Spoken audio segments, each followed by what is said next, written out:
হয় মই বৰ্তমান উপস্থিত আছো আমাৰ ভোৰাগাঁও শিৱবাৰী 2 নম্বৰ প্ৰডাকশ্যনৰ ওপৰত আমাৰ মৰিগাঁৱৰ পৰা এটা খাওপিটিৰ দলং হ'ব আমাৰ সীমান্ত মামা কোৱা মতে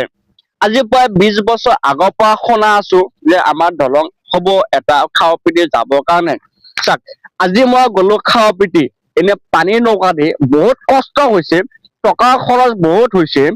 কিন্তু আমাৰ যদি এই দলংখন অতি সোনকালে হলে হয় কমচে কম হাজাৰ হাজাৰ গাড়ী চলা ফিৰা কৰিলে হয় আৰু এটা পেট্ৰল পাম্পো খোলা হয় এতিয়া লাভটো কাৰ হ'ব চৰকাৰৰ লাভ হ'ব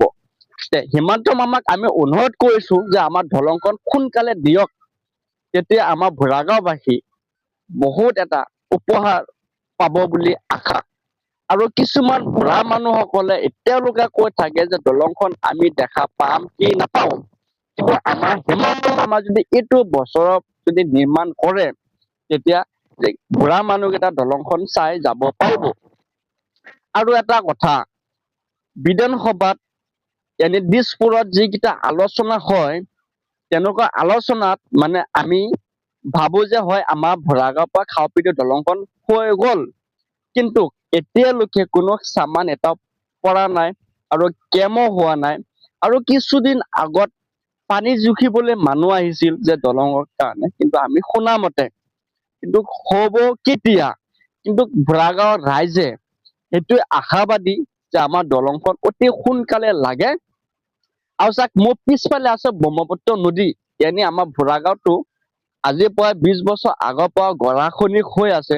আৰু কিমান হাজাৰ হাজাৰ বিঘা এই ব্ৰহ্মপুত্ৰ মাটিত আছে বৰ্তমান এই গোটেই মানুহবোৰ এতিয়া বহুত জাগাত গৈ বসবাস কৰি আছে আৰু চৰকাৰে উচ্ছেদ চলাই আছে